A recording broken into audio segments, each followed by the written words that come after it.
बरं, ह्या सगळ्या गोष्टी, या टेक्निकल सगळ्या गोष्टी शरद पवारांना माहिती आहेत. का नाही बोलतात तुम्ही? का नाही त्या मराठी समाजातल्या मराठी माझ्या बांधवांना आणि भगिनींना सांगत का नाही आहात की काय नक्की काय होतंय? हे चॅनलवाले, हिंदी चॅनलवाले, इंग्रजी चॅनलवाले लाव्या. ह्याचं एक कोंबडं त्याचं एक कोंबडं, लाव तिच्या आयला झुंजवा. माझ्या डोक्यावरचा लाईट थोडा कमी होईल का?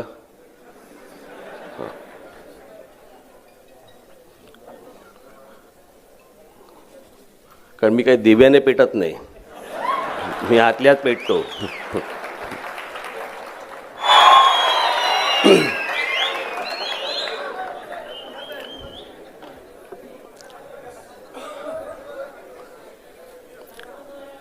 खरं तर हे पावसाळ्याचं परतीचा पाऊस म्हणजे जे पावसाळ्यात व्हायला पाहिजे ते परतीच्या पावसाला होतंय. आता आमच्या मराठवाड्यामध्ये प्रचंड पूर आलेत, तिकडे सगळ्या शहरांमध्ये. 4 महिन्यापूर्वी तिथेच दुष्काळासाठी पाणी नव्हतं, दुष्काळ आहे म्हणून. आणि त्याच आमच्या आता मराठवाड्यामध्ये तिथे पूर येत आहेत. काय चाललंय माहित नाही. मगाशी बाळा नांदगावकरांनी सांगितलं की वेगवेगळे विषय आहेत. विषयांची कमतरता आपल्याकडे नसतेच, आपल्याकडे निवडणुकांची कमतरता नसते.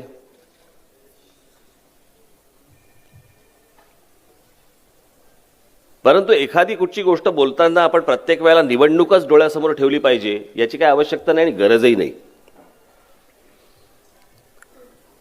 आपण इतर राजकीय पक्षांपेक्षा वेगळे आहोत.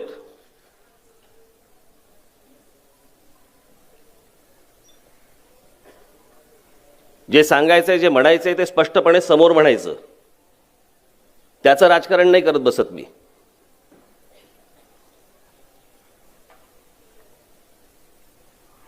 काल पण तो विषय झाला त्या पाकिस्तानी कलाकारांचा. लोकांना असं वाटत होतं सलमान खान बोलल्यावर राज ठाकरे बोलणार नाही, मित्र आहे.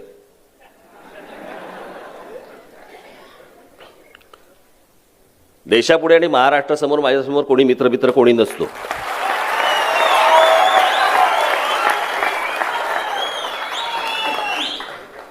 खरं तर त्यांनी जपून बोलायला पाहिजे होतं. आमच्याकडे जपून बोलायची पद्धतच नाही.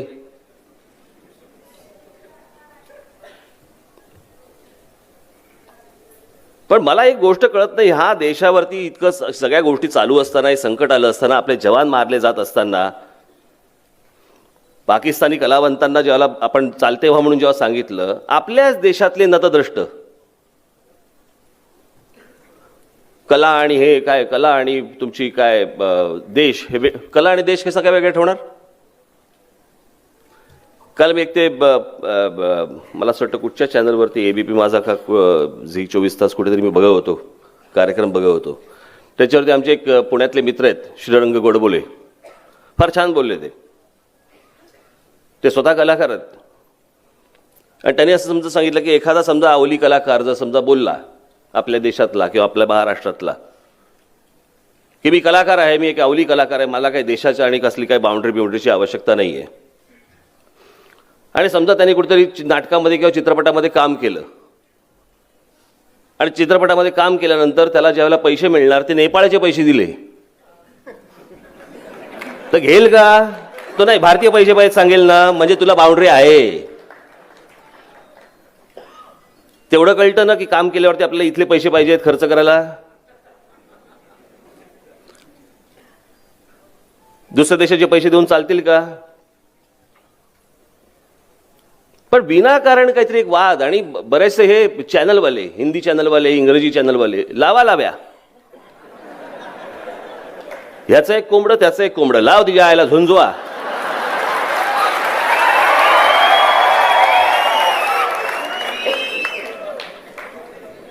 पण तरी या आत्ताच्या या सगळ्या प्रसंगामध्ये सगळे चॅनल्स, सर्व आपल्या देशातली सर्व चॅनल्स, सर्व राजकीय पक्ष हे एकत्र बोलतायत, एकत्र येऊन बोलतायत आणि एकत्र राहतायत या सगळ्या विषयावरती. त्याबद्दल इतर सर्व राजकीय पक्षांचं मी अभिनंदन करतो.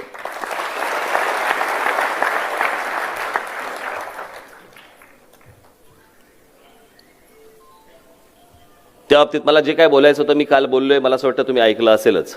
ऐकलं ना सगळ्यांनी? ऐकलेलं आहेच.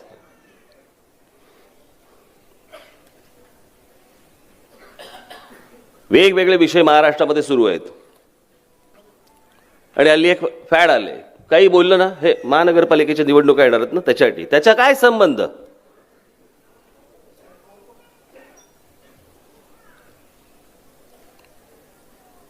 आज महाराष्ट्रामध्ये अनेक मराठा समाजाचे मोर्चे निघत आहेत. मी त्या सर्व बांधवांना आणि भगिनींना मी त्यांचं अभिनंदन करीन की अशा प्रकारचे शिस्तबद्ध मोर्चे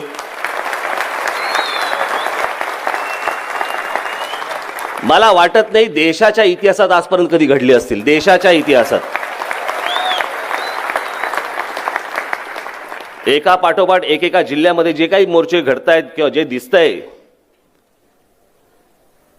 हे आजपर्यंत कधी महाराष्ट्रात दिसलं नव्हतं ना देशात कुठच्या दिसलंय, कुठच्या राज्यात दिसलंय.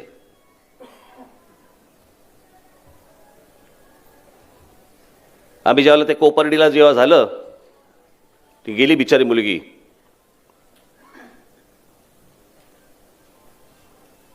त्या तिथे मी जेव्हा गेलो त्यावेळेला तिथे मी पहिल्यांदा या विषयावरती मी बोललो. मला अनेक तिथले सगळे गावकरी मला भेटले, शेतकरी बांधव होते आपले,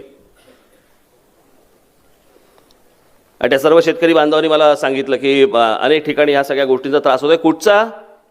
खास करून ॲट्रॉसिटीचा. महाराष्ट्रातल्या मी अनेक लोकांना मी बोलवून घेतलं. त्याच्यानंतर मला जे बोलायचं मी सांगितलंच की आताचा जो कायदा आहे तो रद्द करून तुम्ही त्याच्यामध्ये नवीन बदल घडवले पाहिजेत, नाही तर हे असंच चालू राहील. काही जण फक्त त्याचा फायदा घेत राहतील. आज बऱ्याचशा महाराष्ट्रातल्या दलित समाजाला, इतर समाजाला माहिती पण नाहीये ह्याचे फायदे कसे घ्यायचे असतात. त्यांच्यासाठी तो कायदा आहे, परंतु ह्याचे गैरफायदे घेणारे पण आहेत खूप जण.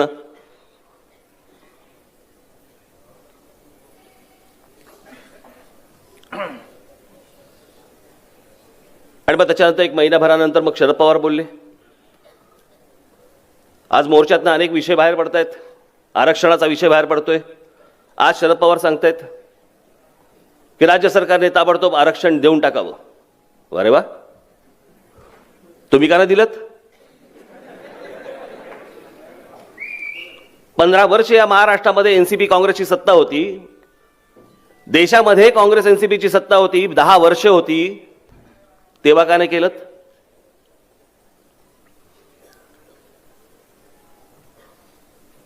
या लोकांना समाजाशी काही देणं घेणं नाहीये, काहीही देणं घेणं नाहीये. यांना फक्त राजकारण कळतं, यांना फक्त निवडणुका कळतात आणि हा समाजाचा वापर या निवडणुकांसाठी कसा करून घ्यायचा एवढंच फक्त या लोकांना कळतं. याच्या पलीकडे यांना काही देणं घेणं नाही. मला असं वाटतं 2013ला सोलापूरला सोलापूरला का कुठेतरी सोलापूरच्या सभेमध्ये मी हा विषय बोललो होतो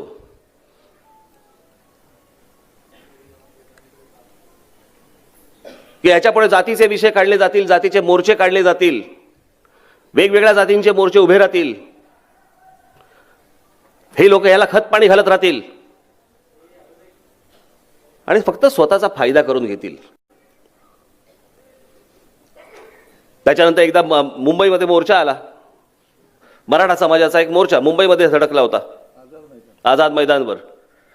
त्या व्यासपीठावरती काँग्रेस एनसीपीचं सरकार असतानाची गोष्ट सांगतोय. त्या व्यासपीठावरती शिवसेनेचे लोक होते, भाजपचे लोक होते, काँग्रेसचे लोक होते, एनसीपीचे लोक होते, सगळे नेते होते.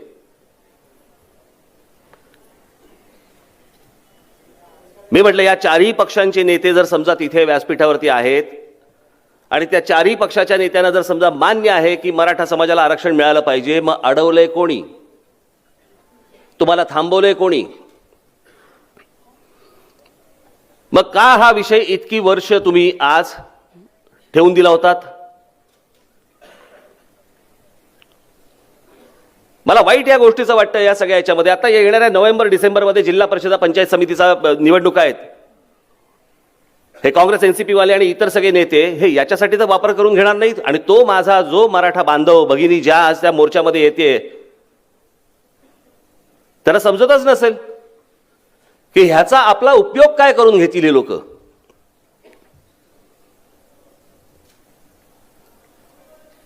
मला मुळात माझा स्वतःला आरक्षण या गोष्टीलाच माझा विरोध आहे.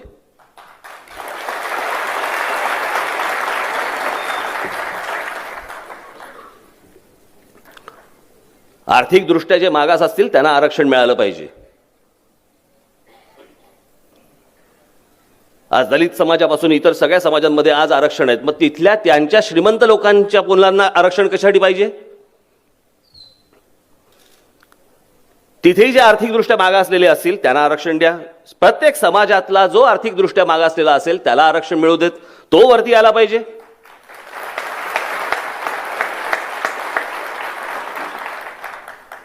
अन्यथा या महाराष्ट्रामध्ये आणि या देशामध्ये प्रत्येक जण आपापल्या वेगवेगळ्या जातीप्रमाणेच बघत राहणार एकमेकांकडे आणि दुश्मनी वाढत जाणार. तो कुठच्या जातीचा, तू कुठच्या जातीचा, तू कुठच्या जातीचा. एकदा आर्थिकदृष्ट्या जर मागास हा जर समजा निकष आपण ठरवला, ही वाट लावली त्या व्हीपी सिंगने. या देशात 89 साली त्या नतद्रष्ट माणसाने गेला तो आता.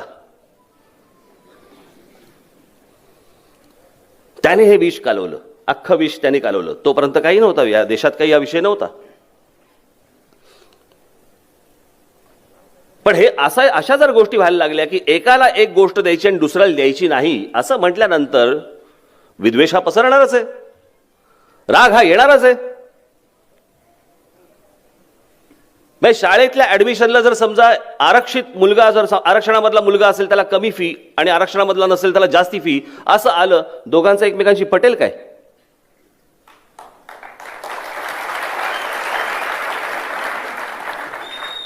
मग तिथे सगळा राग सुरू होतो प्रत्येक गोष्टीवरचा.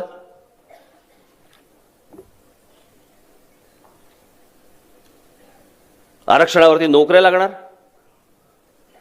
आता आरक्षणावरती बढत्या पण मिळणार.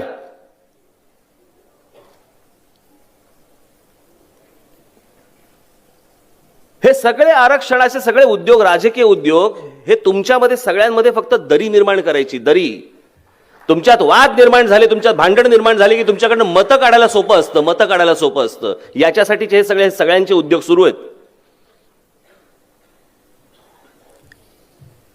हे आता सगळे जे मोर्चे निघतात त्या मोर्चाच्या सगळ्यात शेवटी हे सगळे काँग्रेस एनसीपीचे नेते का फिरताय तो मागे? निवडणुकीच्या भिका मागायलाच ना.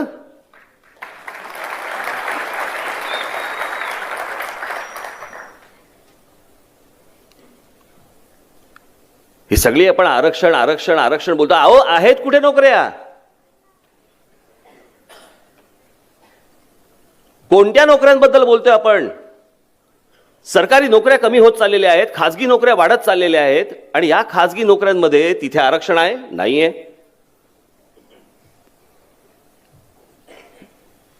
मायनॉरिटी आणि खासगी शाळांमध्ये आरक्षण आहे? नाहीये. तर कोणत्या शाळांचं बोलतोय आपण?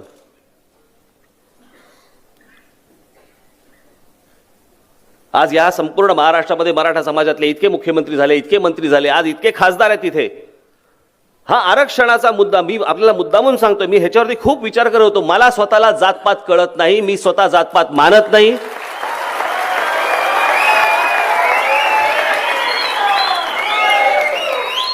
मला आता तुमच्यापैकी बसलेले कोण आहेत आणि इथे बसलेले कोण आहेत यांच्या जातीशी मला देणं घेणं नाहीये. मला काही देणं घेणं नाही या गोष्टींशी.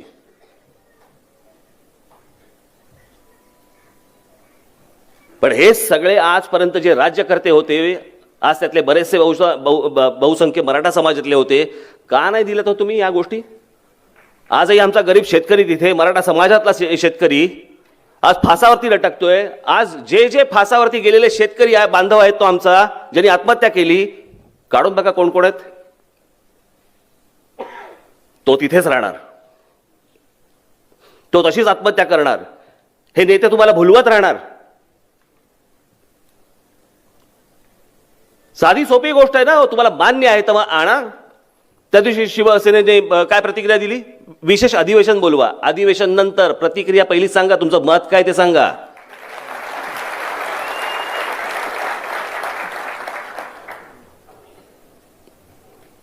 विशेष अधिवेशन समजा उद्या बोलवलं, जरी इथे जरी समजा त्यांनी मान्य केलं तरी ते केंद्रात पाठवायला लागेल. बरं, ह्या सगळ्या गोष्टी, या टेक्निकल सगळ्या गोष्टी शरद पवारांना माहिती आहेत. का नाही बोलतात तुम्ही?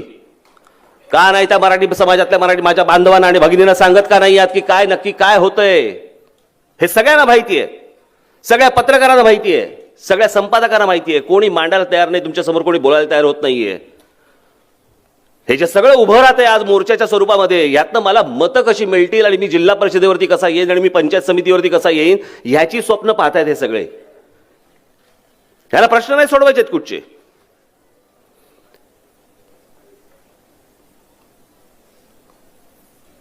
आज हे सगळं प्रकरण समजा आरक्षणाचं आर्थिक निकषावरती जर झालं असतं, हे वाद कधीच उभे राहिले नसते, कधीच उभे राहिले नसते. राज ठाकरे जे तुम्हाला सतत सांगतो ना, ह्या सगळ्या बाकी काही लोकांना वाटतात, नतद्रष्टांना वाटतात राज ठाकरे राजकारणासाठी किंवा निवडणुकीसाठी हड.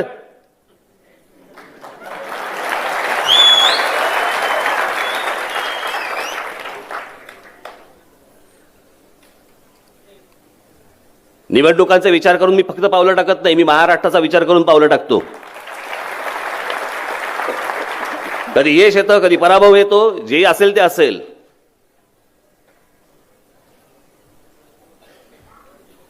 पण आज मी जे सांगत आलो, आजपर्यंत सांगत आलो, हे सांगत राहणार की महाराष्ट्रामध्ये जे उद्योग निर्माण होत आहेत त्या उद्योगांमध्ये माझ्या महाराष्ट्रातल्या मराठी मुलांना आणि मराठी मुलींना 100% प्राधान्य तुम्ही दिलं पाहिजे. आरक्षणाचा विषयच येत नाही. कशाला पाहिजे आरक्षण?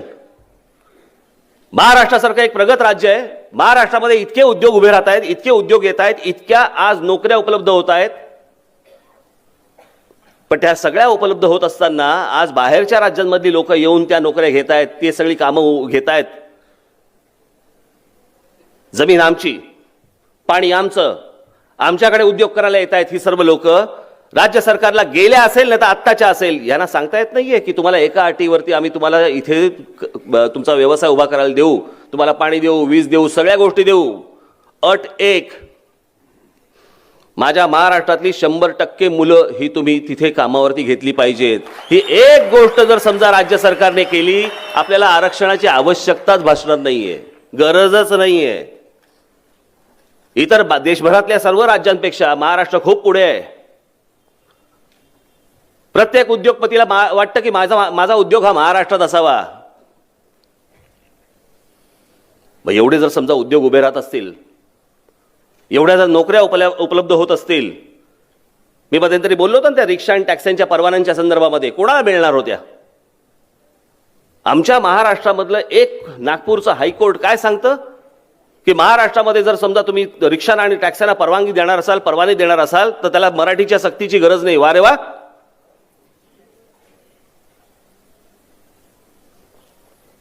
मग कोणाला भरायचेत, कोणाला तिथे?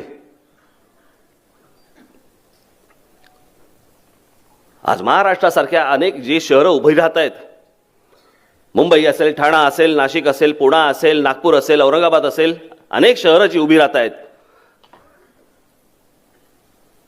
आज तिथे जे उद्योग उभे राहत आहेत, येत आहेत, तिथे टॅक्स्या, रिक्षा, इतर सर्व सगळ्या गोष्टी ज्या येत आहेत, हे माझ्या महाराष्ट्रातल्या ग्रामीण मुलाला कळायला नको?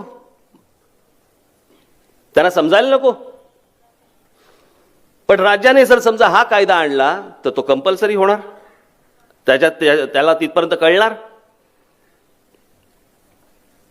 आज हे सगळे मोबाईल फोन, इंटरनेट या सगळ्या गोष्टींमुळे आज त्याच्यापर्यंत पोहोचलंय सगळं की बाबा कुठे चाललंय जग, कुठे गेलंय जग, मग मी इथे काय करतोय? माझी वडिलोपार्जित शेती जी आहे ती शेती नीट चालत नाहीये, त्यातनं मला पैसे मिळत नाहीयेत, मला काम पाहिजे, मला नोकरी पाहिजे. तो ग्रामीण महाराष्ट्रातला माझा बांधव, माझी भगिनी, ते म्हणतात मला त्या शहरातल्या मुलांसारखं राहायचंय, मला तिथे यायचंय. येऊ कसं? कसं यायचं मी?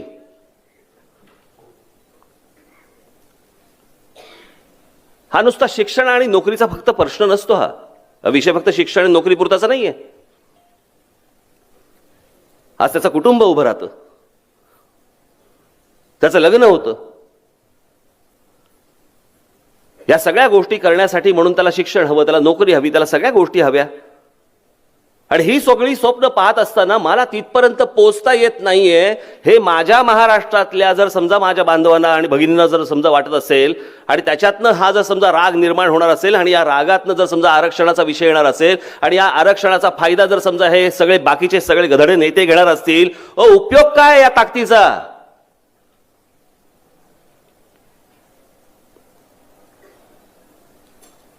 आज तिकडे तिकडे पटेलांचे मोर्चे निघाले, तिकडे काय गुजरांचे निघाले,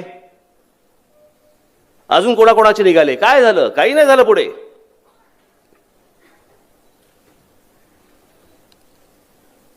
खरं तर महाराष्ट्रामध्ये एक मुखाने एक गोष्ट यायला पाहिजे की या महाराष्ट्रामध्ये आर्थिक निकषावरतीच आरक्षण याच्यापुढे तुम्ही दिलं गेलं पाहिजे. हीच गोष्ट जर समजा त्या सगळ्या मोर्चांमधून आली तर मला असं वाटतं सगळा विषय पण बंद होईल.